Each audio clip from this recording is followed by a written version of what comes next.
हम लोग स्टार्ट करने वाले हैं बीकॉम सेकेंड ईयर का इनकम टैक्स की फर्स्ट यूनिट और हमारी यूनिट का नाम है आय के विभिन्न शीर्षकों की रूपरेखा and outline of various heads of income tax. ठीक है, तो इसमें आय के कई स्रोत हैं, लेकिन इनकम टैक्स में आय के मुख्य 5 स्रोत बताए गए हैं, जिसमें से हमारा पहला है वेतन से आय। वेतन से आय यानी कि इनकम फ्रॉम सैलरी। तो आज यह हम स्टार्ट कर रहे हैं और वेतन से मतलब हम समझते हैं मौद्रिक और अमौद्रिक जो भी हमें हमारी सेवाओं के बदले राशि प्राप्त होती है वो वेतन के अंतर्गत आती है। तो इसी चैप्टर में हम आज परक्यूसिट्स के बारे में पढ़ेंगे, जो सुविधाएं हमें मिलती है और वो किस तरह से टैक्सेबल है। तो जिस सुविधा के बारे में हम पढ़ेंगे उसका नाम है एकोमोडेशन फैसिलिटी।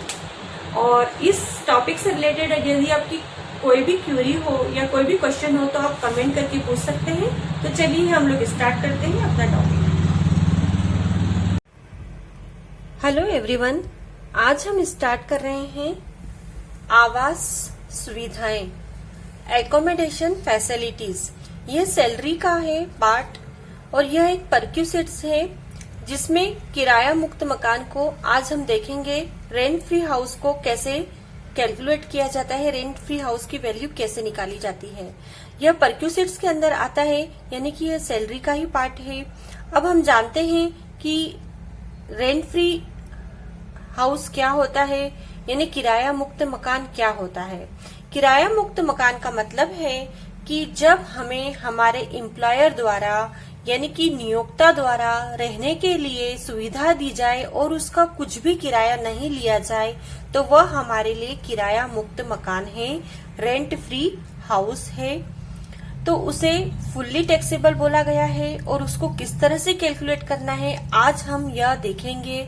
और एक चार्ट के माध्यम से, छोटी छोटी ट्रिक के माध्यम से मैं आपको इसे समझाऊंगी ताकि आपको कुछ भी डाउट ना रहे और आप एग्जाम में अपना जो क्वेश्चन है आसानी से सॉल्व कर पाएं। तो चलिए स्टार्ट करते हैं। तो हम समझ चुके हैं कि किराया मुक्त मकान का मतलब क्या होता है, रेंट फ्री हाउस। और यहाँ पर हाउस ना सिर्फ घर, flat, farm house, ship, mobile home, hotel और बोट या कहीं भी जहां पर भी आपको रहने की सुविधा मिली हो और उसका किराया नहीं दिया जाए वह मकान की श्रेणी में आएगा, किराया मुक्त मकान के अंतर्गत आएगा। ठीक है, अब मकान हुआ उसको 2 श्रेणियों में यहाँ पर बांटा गया है। पहली में हम रखेंगे फर्निश्ड और दूसरी है अनफर्निश्ड। ठीक है, तो अगर हम अनफर्निश्ड का समझ गए तो फर्निश्ड की कैलकुलेशन सभी की एक ही जैसी है। तो पहले हम अनफर्निश्ड को समझ लेते हैं, तो फर्निश्ड अपने आप ही हम लोग कैलकुलेट कर लेंगे। ठीक है, अब किराया मुक्त मकान यानी कि रेंट फ्री हाउस की 2 कंडीशन होगी, 2 स्थिति होगी कि इनको कैलकुलेट करने के लिए 2 स्थिति बताई गई है। तो पहली स्थिति यह है कि कंडीशन 1, यदि मकान नियोक्ता के स्वामित्व का हो, यानी कि जो रेंट फ्री हाउस हमें दिया गया है उसका ऑनर हमारा खुद एम्प्लॉयर हो, यानी हम जिसके अंडर में काम करते हैं, जो हमारा बॉस है उसका खुद का मकान हो और वो हमें उसने दिया है। तो उसका कैलकुलेशन कैसे करेंगे, उसकी वैल्यू कैसे निकालेंगे।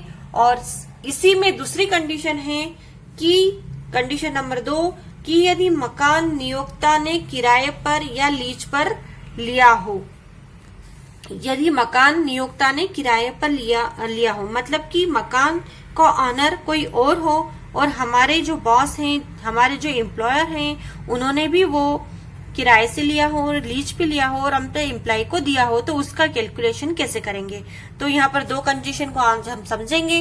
तो आइए चलिए देखते हैं पहली कंडीशन पे। तो पहली कंडीशन को देखने के लिए सबसे पहले हम एम्प्लॉय को 2 भागों में बांटेंगे, यानी कि 2 तरह के एम्प्लॉय हो सकते हैं, एक शासकीय कर्मचारी और दूसरा निजी कर्मचारी। तो शासकीय कर्मचारी की जो रेंट फ्री एकोमोडेशन है उसकी गणना करना बहुत ही आसान है। तो हम सब सोचते हैं कि एग्जाम में क्वेश्चन आ जाए शासकीय कर्मचारी का तो बहुत इजी हो जाएगा, पर ऐसा नहीं है। मैं पूरा आपको रेंट फ्री हाउस इजी तरह से समझाने वाली हूँ।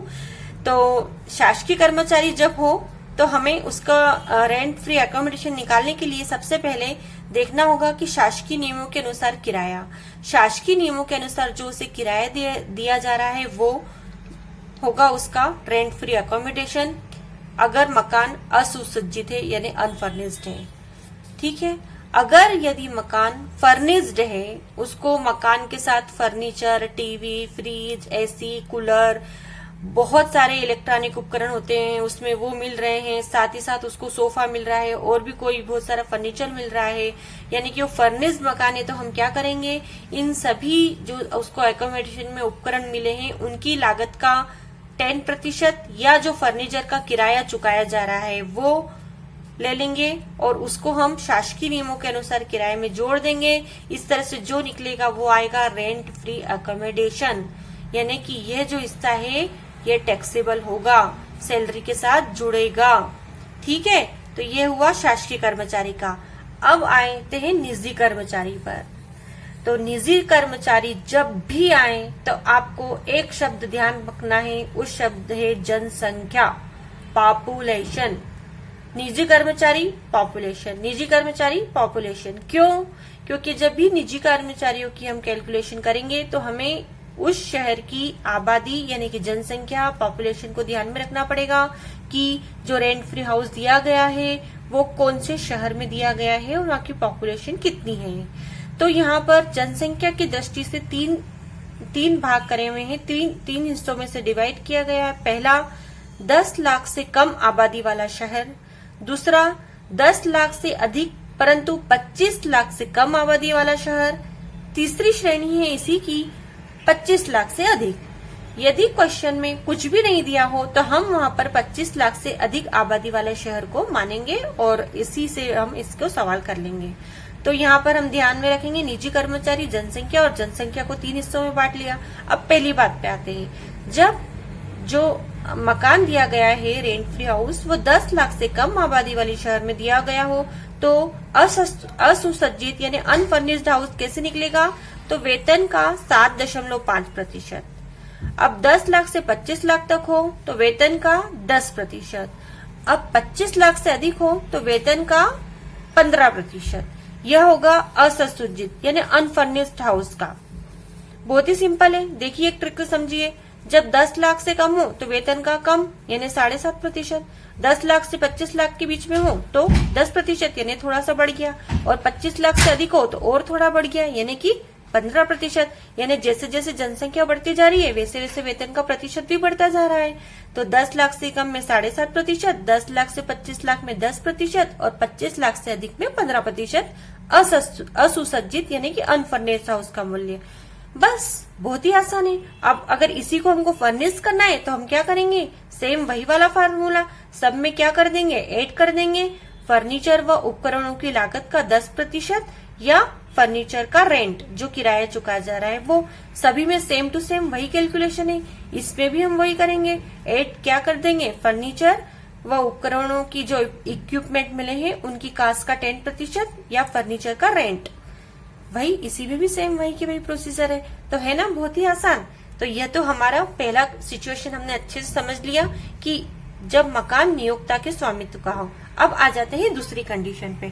तो दूसरी कंडीशन क्या है, यदि मकान नियोक्ता ने किराए पर या लीज पर लिया हो, यानी जो हमें रेंट फ्री हाउस मिला है वो हमारे एम्प्लॉयर का नहीं हो, उसने ऑलरेडी वो लीज या किराए पे लिया हो और हमने एम्प्लॉय को दिया हो। तो इसको ध्यान में रखने के लिए सबसे पहले एक बात ध्यान रखेंगे, जब कंडीशन सेकंड अप्लाई हो तो हम जनसंख्या का कोई प्रतिबंध नहीं रखेंगे, मतलब यहाँ पर जनसंख्या को कुछ भी ध्यान में नहीं रखा जाएगा, सीधे से कैलकुलेशन कर देंगे। इसमें 2 बात ध्यान रखेंगे। सबसे पहला, नियोक्ता द्वारा चुकाया गया किराया, जो नियोक्ता ने किराया चुकाया है वो, या वेतन का 15%, दोनों में से जो कम हो उसे हम ले लेंगे। और वही यह जो निकलेगा ये अनफर्निश्ड है, फर्निश बनाने के लिए सेम वही फार्मूला, एड फर्नीचर व डोमेस्टिक इक्विपमेंट की लागत का 10% या फर्नीचर का किराया। इस तरह से हमारा ये निकल जाएगा रेंट फ्री अकोमोडेशन।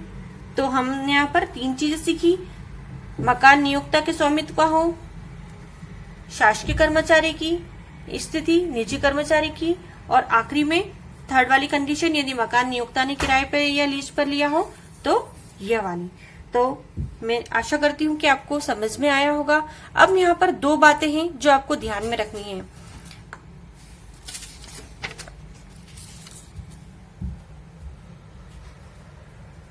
वेतन से आशय, सबसे महत्वपूर्ण बात, जब हम रेंट फ्री एकोमोडेशन की कैलकुलेशन करेंगे तो वेतन में किस किस चीज को इंक्लूड करेंगे। हम वेतन में यहाँ पर लेंगे मूल वेतन, बेसिक सैलरी, बोनस, कमीशन, मनोरंजन भत्ता, इंटरटेनमेंट अलाउंस, नगर क्षतिपूरक भत्ता, कंपेंसेशन अलाउंसेस और अन्य टैक्सेबल जो भी अलाउंसेस है उन सबका जोड़ यहाँ पर वेतन से आशय होगा। दूसरी बात, जब अकोमोडेशन में क्या क्या इंक्लूड करेंगे, flat, farm house, hotel, guest house, service apartments, mobile home, ship या अदर स्ट्रक्चर, इन सबको हम काय में इंक्लूड करेंगे, अकोमोडेशन में इंक्लूड करेंगे, यानी इन सबको रेंट फ्री हाउस की तरह हम ट्रीट करेंगे।